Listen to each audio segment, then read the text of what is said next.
Welcome to the new season of Appropriate Audiences. I'm your host, Jason Zoblin. Today, I have with me two lovely panelists, Haley Duran and Michael Umbro. This week, we are talking about Her. Her, by Spike Jonze, is an incredible film. It tells the story of Theodore, played by Joaquin Phoenix, who is a writer that is very lonely after his recent split from his wife. His wife, Catherine, played by Rooney Mara, and Theodore had a great relationship, but their marriage was going astray, and this led to Theodore feeling gloomy. He became very lonely and wanting to change his life.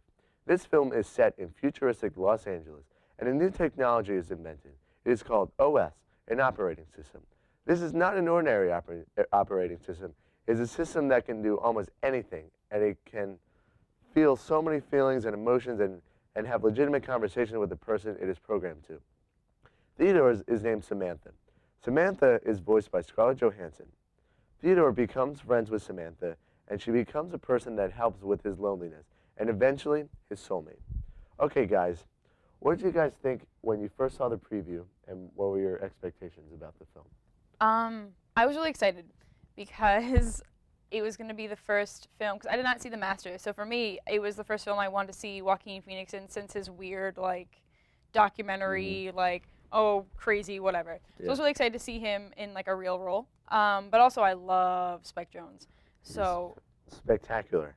Super excited about that, especially because this is the first film he's written. So I was just all around really excited. First film he's written and directed, right? Well, yeah. I mean, he's directed a lot of films, but yes, first film he's written and directed. Going into the movie, I kind of thought, I was a bit skeptical because, when I saw the preview, I expected Joaquin Phoenix to do an awesome job acting. Even in the preview, he sold me on it. But the plot overall, I was thinking to myself, how was he going to be able to fit technology in with that kind of a love story and make it work without it being kind of weird? But after watching it, I thought to myself, I was pretty wrong to be that skeptical. I thought everyone did a great job, even Scarlett Johansson, even though we unfortunately didn't get to see her in this particular film. But, her as the voice of Samantha was awesome. I thought it just gelled together really well. Fun fact, she was not the original voice for Samantha. Yeah, who They was brought it? her in post-production. I can't remember, but they ended up not liking her voice. And it's unfortunate because they did this really cool thing where they had Joaquin Phoenix and the actress basically uber bond. So when they would have the scenes, it wouldn't feel like he was just talking to a voice. But then I guess they decided that Scarlett Johansson would be a better voice. I was excited. Mainly because I love Joaquin Phoenix, I like Spike Jonze, and I think it seemed like everything was going to work well, and it seemed like it did. So now we're going to switch gears, and earlier this week I talked about the Oscars. Let's take a look. This is Jason Zoblin with your inside scoop of the Oscars this year. This year it is a very tight race for all the awards, but I'm here to tell you who I think should win and who will most likely win. First, I shall start with Best Actress. We have Amy Adams in American Hustle, Cate Blanchett for Blue Jasmine, Sandra Bullock for Gravity, Judi Dench for Philomena, and Meryl Streep for August Osage County. All of these actresses are fantastic, and they did an amazing job in all their roles. But I think Cate Blanchett will win for her role as Jasmine in Blue Jasmine. She has been amazing in most of her roles, and in the film she was incredible. I do think Amy Adams or Judi Dench should win because they are both incredible also. Next, I will talk about Best Actor. We have Christian Bale for American Hustle, Chiwetel Ejiofor for 12 Years a Slave, Bruce Dern for Nebraska, Leonardo DiCaprio for Wolf of Wall Street, and Matthew McConaughey for Dallas Buyers Club. I think Matthew McConaughey will win for Dallas Buyers Club. Although he has been in some terrible films, this film has shocked the world, and he did an incredible job for this film. I do think Leonardo DiCaprio and Chiwetel Ejiofor deserve to win because of their fantastic roles in their films this year. And I do think Joaquin Phoenix and Tom Hanks did get snubbed for even a nomination in this category. The last award I will be talking about is The Motherlode, Best Picture. This year's nominees are Her, Philomena, Nebraska, American Hustle, The Wolf of Wall Street, Gravity, Captain Phillips, Dallas Buyers Club, and 12 Years a Slave. Honestly, I don't know exactly who will win this year, but if I had to pick one, I would pick 12 Years a Slave for the incredible rawness and gripping acting throughout.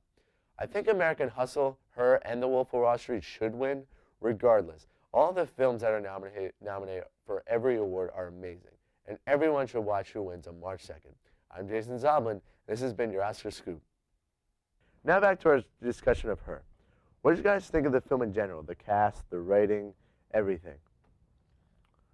I thought the cast was well put together. I wouldn't have replaced a single cast member or character in any way, shape, or form. I thought Joaquin Phoenix was spectacular. He did get snubbed for I Best agree. Actor. He got snubbed. Absolutely. As long as Leonardo DiCaprio comes away with that, you know, there won't be as big an issue. But that's a different topic. I thought Scarlett Johansson was great. I thought Amy Adams was spectacular as well. And overall, I really did enjoy the movie. I did. I was sad that Amy Adams didn't have a bigger part. Mm-hmm. And it's ironic because, like, she ends up being such a big part at the end of the movie, but I wanted there to be more of her. I wanted to see more of her and see more of her story. I mean, I understand you can only fit so much in, but I love Amy Adams, and I loved that character. I wish, that's my only thing. She was great. She was also in American Hustle this year, Mm-hmm. and which she was great in that too. But I mean, this role, she was like, I feel like they were both like awkwardly cute together. I mean, they were so great. Joaquin Phoenix was amazing, and the thing was about this movie was that you never see Scarlett Johansson ever, but it feels like she's there. Mm-hmm. It feels like it feels like this relationship is legitimate, and it feels like it's a real emotional and roller coaster ride that they went through. No, I completely agree. It really felt like she was there, which makes me, like I was saying earlier, makes me glad that they switched to her because she is this phenomenal. Honestly, she's a phenomenal actress, no matter what she does. I agree. Hopefully, you know, I thought it was kind of like a step up in terms of her acting career, only because, you know, she's a good actress, but at the same time, a lot of people like her simply because of her looks. Mm-hmm. You know, she's a beautiful woman, you know, fantastic in every way physically, but just to kind of take a step back and hear her voice without anything else, I thought was a great idea in terms of, you know, her and that kind of character. And, you know, I thought it was a good move. It was also hilarious. Also, like, she was funny. Mm-hmm. Like, it was so great to see both of them interact together. And like you said, like, she is beautiful. She's also a great actress, but she's also hilarious. And she was so funny in this movie. Which was interesting because she's an operating system. Mm-hmm. So the fact that she had a sense of humor, I think, was such an interesting detail that they gave the OS. I mean, don't want to get too much into it because I know we're going to talk about that later with all technology, but I liked that detail. I did also. I agree. Okay, now we're gonna be moving on to one of my favorite segments, Notorious Netflix, with Haley Durant and Matt McGordy. What are you talking about this week? We are talking about the fabulously terrible film Rubber by a French director, so it's fun to sit through. Okay, let's take a look. Hello, and welcome to Notorious Netflix, a program dedicated to showcasing some of the worst movie masterpieces Netflix has to offer. I'm Matt. And I'm Haley. And this week, we took a foray into Rubber for, like, no reason. Rubber begins with a Wes Anderson-inspired opening, with one of the characters having an aside to the audience, both the literal audience watching the film Rubber and the audience that is within the film, stating that the following film is an homage to No Reason that all great films seem to have. Except some of the great film examples and reasons do actually happen for a reason. You might be asking, wow, Haley, wow, Matt, that sounds like some super meta commentary there. There must be a lot of depth in this film, right? And the answer to that, kids, is that there really isn't. Because of the film's willingness to brush things off for no reason, a lot of the potential depth gets hidden in the movie trying to be clever. And really, that's one of the huge things we don't like about the film. It has pseudo-depth, and a kind of depth that feels like it's throwing it in your face, like, look at me, I'm so deep, instead of letting you slowly explore it. For me, watching this movie was a little torturous because of this. It radically affects the plot, allowing things to happen for no reason incredibly often. It feels so avant-garde, which in another film might have been really awesome and cool, but in this one it kind of falls flat. I, however, found it a tad entertaining, but its faults do outweigh its positives. Speaking of which, there aren't many relevant positives. Overall, Rubber is incredibly well shot. Typically, you expect bad movies to be of poor quality, but not in this case. The whole audience within the film, as well as having two characters that were aware that the whole thing was a movie, was pretty cool. Also, a tire that has psychic powers is an awesome concept and really would have been cooler if it had been a more action-y film.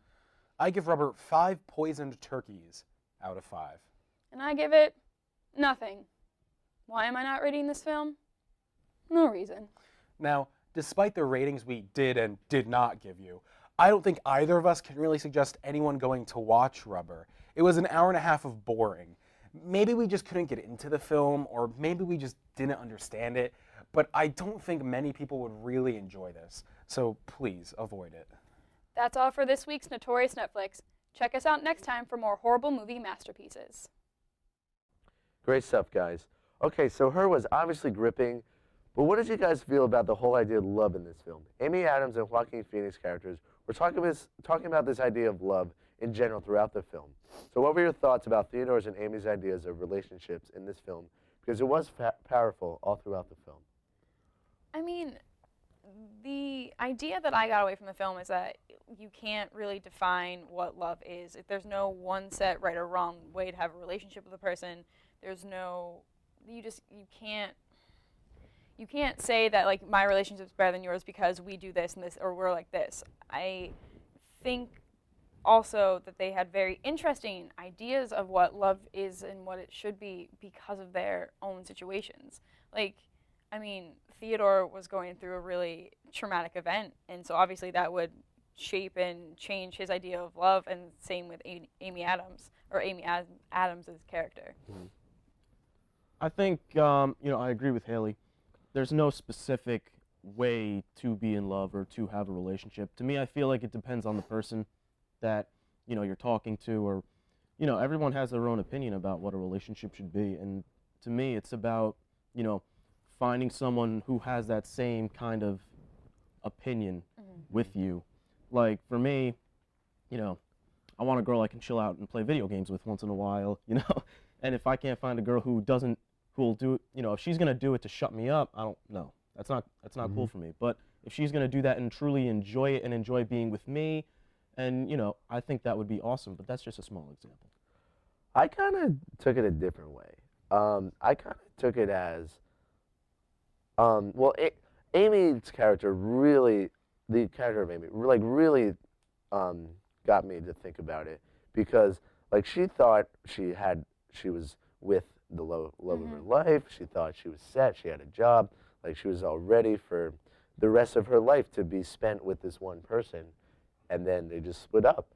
And I felt like the whole idea was mainly how love is a little ridiculous in the way that you're spending numerous amounts of time with this one person, and like if you get married, you're going to be spending the rest of your life with that person, and it's a little crazy in a way. It's a scary feeling. It's a scary feeling, exactly. Mainly because like there's no looking back. I mean, I guess you can get a divorce, but still, like you choose this person to be with for the rest of your life, and I guess that's a little ridiculous and crazy, but that's what love is. It's very crazy and emotional and happy and exciting, and it's multiple feelings and emotions gushing out of you. So that's why I feel like you can't rush to find love. I feel like you have to let it come to you, and you'll know when you find the one to be with, and it'll just come to you. You won't feel that way ever again, in my opinion. I kind of found the film to be about how love is also an evolution, because they're with these different characters. Like, Joaquin Phoenix is divorcing his high school sweetheart, and then with this operating system, and then ultimately Amy Adams' character, right? Yes. Yeah. I can't remember her name, and I feel really bad. Amy. And then, it's just Amy. Yeah, You're it's right. just Amy, yeah. And then Amy is going through a similar evolution. So I think it's interesting how the film's kind of pointing out, like, you want to be with this one person at a young age for the rest of your life, but you have to take steps and you have to go through different people to ultimately find the person you're supposed to end up with. Or that person could just be another step, because I don't know what the film is trying to say about if there is like the one or like your soulmate. I agree with Haley, only because, you know, I feel like, I'm not just saying this because I'm a typical guy, but I feel like everybody should have to go out and experience different kinds of people and see different people just so they can know what they want. You know what I mean? Like, sooner or later, you see enough people in your life, you'll know, all right, I don't like him because of this. I don't like her because she does this. Oh, I love the way he does this. You know, and it'll all come together, and you'll have, I guess, one big formula to what you want in your relationship. I totally agree. Okay, so what did you guys think about the whole idea of technology in the film? Theodore falls in love with its operating system, but it's not an exact. It's not an exact replica to like Siri. You know, it's kind of like having specific conversations with this operating system. So, what did you think? I mean, honestly, the way I looked at the operating system, because it was so intelligent and it was so like almost a person, it reminded me of the robots in iRobot, except there is no robot. It's just like this tablet phone thing, which I thought was really interesting, because I don't know if I would be able to, I mean, obviously I think I'd be able to form a bond with anyone that I could talk to and relate to and like share with, but I don't know if I would be able to fall in love with just a thing, just the idea. Well, that's what it is. It's the idea of a person, and that's obviously the most ultimate romantic thing you can do, is fall in love with the idea of a thing and not the actual thing. I didn't even think about that until just now. The thought about technology watching this kind of, it made me think to myself, you know, what if I can't keep an actual relationship with an actual person? And it kind of scares me about the fact that sooner or later technology is going to become so intelligent that even they're going to cheat on you too. You know, and that's a scary feeling. Like, I can't even keep a relationship with technology, you know, but that's, you know, that's how I feel. I feel like if technology ever becomes that, you know, if that ever becomes that advanced, I don't know. I would become a little bit skeptical about how our world's going. I thought it was an interesting message, basically, about how we're so obsessed with technology. Because, like, obviously it's not Siri, but it's pretty close. Yeah. Like, I mean, well, it's the same idea. So I think it was a nice comment on how obsessed and how involved we are with our technology, that, like, hey, this doesn't seem that ridiculous that this could happen. Yep. I actually think that technology will become that intelligent at some point in the future. Sooner or later, I will be able to have a conversation with Scarlett Johansson over the phone, you know, and that would be. I wish. I do wish. I would love that too. Hey, maybe we can meet in person sometime. No? Oh, all right, fine. That's fine. This is cool. But yeah, I feel like that at some point will happen, and I do. For some reason, I just have a feeling that people will start to develop those kind of lovely relationships with technology, which is a bit scary to me. I loved how in this film it brought up the ideas of how we are becoming so prone to technology and how our world is becoming digitalized. You know? In the film, like, they brought up the fact that a lot of people were having relationship with OSs, and people were cheating on their spouses with OSs. You know, it was a normal thing in this time, and I love how his friend at work, when Theodore tells him that Samantha's an OS, he just didn't care. He just blew it off, because it's for them, it wasn't like such a suspect thing. For some people, you know, it was just like a normal relationship without like the face-to-face interaction, I thought. So. No, I totally agree. I agree. Because some people say that this film is similar to a long-distance relationship, how is this film different or similar? Well, it's different in the fact that you're actually in the relationship, not with the person who's far away, but you're in a relationship with that piece of technology. You're in a relationship with your OS. And, you know, that's pretty much the one difference that really stood out to me. But I just think that's crazy. Like in a long distance relationship, at least I know who I'm talking to. I know what they look like. I know how they sound, but you don't really get that with a piece of equipment. I mean, I guess you know what it looks like in a way, but it's not human-like. I don't know. I can see how it's similar to a long distance relationship because you're only ever talking to. It's like you're talking on the phone to a person. Basically, you're only hearing the person's voice.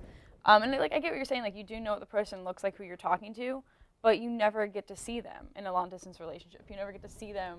You're only ever talking to them. Like yeah, sure. Now you could like Skype or FaceTime or whatever, but they're never there in front of you. So I don't know. I think I could see how people like how that's a thing. I mean, I could see it being a long distance relationship. And it would be similar to a long distance relationship, but I kind of thought that the fact that they couldn't see each other made them want each other and love each other more.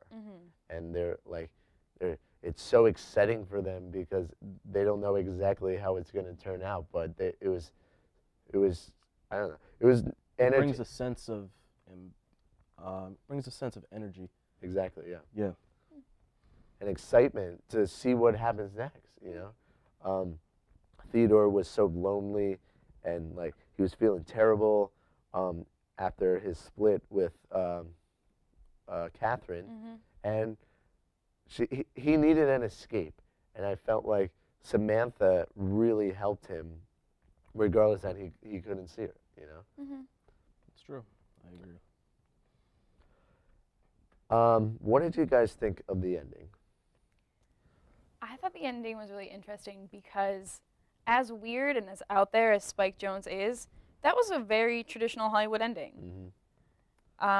Incredibly traditional, which kind of was the weirdest part for me of the film, actually. That was the weirdest thing for me, that it was such a, like, okay, so the guy ends up getting the girl at the end, like, oh, I didn't realize it was that kind of film. Yeah, I agree. I also thought, it was kind of crazy how at first, in the end, Joaquin Phoenix and Amy Adams end up together, which is cool and all, but it kind of just, it was weird to me how, when they went out on that first date and, she asked him if he was able to commit, and he kind of just went quiet. Like, I kind of sitting there, like, what made him change his mind towards the end? What really made him go back to her, and even after saying, basically saying, even though he was silent, he was basically saying, no, I can't do this, But it kind of just makes me sit there and wonder what changed his mind. I think what happened with Samantha, that entire, like, I mean, technically betrayal, but at the same time, it was just, no, it would be betrayal, because she was like, well, we're too good for you now, so bye. I think that relationship and how it ended and how everything that happened through that maybe made him realize that, like, okay, I do need someone in my life. I need someone who's going to be there that I can actually, touch and hold and see and all that. And she's been here, we've always been such good friends, and she's always been here for me, so. I mean, I'm kind of talking in real life perspective now. If it were me, if I were Joaquin Phoenix, I'm not, I'm getting divorced. I just broke up with my operating system. I'm not going out for another relationship for a long time. Because it was hard enough for him to get over his divorce, first of all.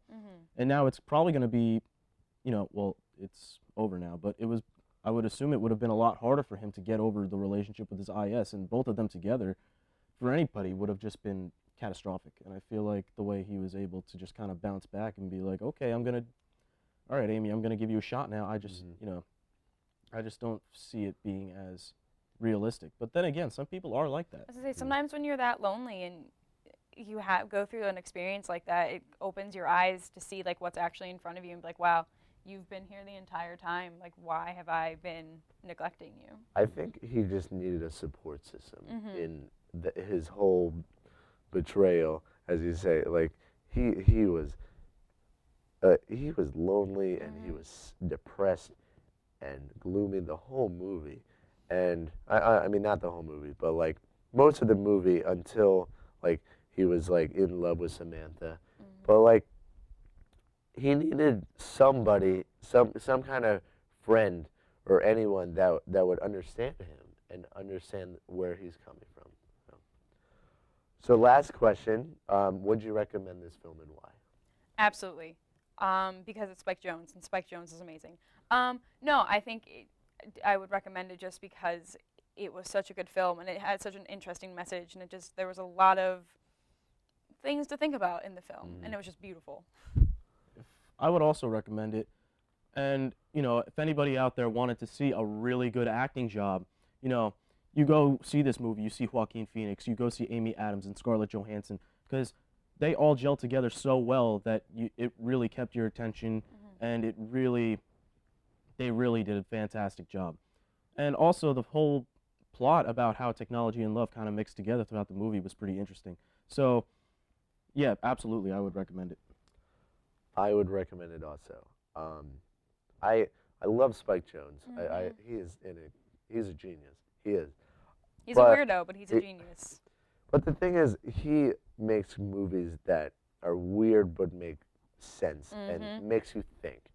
And this film really gets you thinking about love, about technology, about relationships in general, and friendships also, and also interacting with people. And it's just an incredible film to watch, and I totally recommend it, and you should totally see it. Okay. That's it for this week's Appropriate Audiences. We'll see you next time.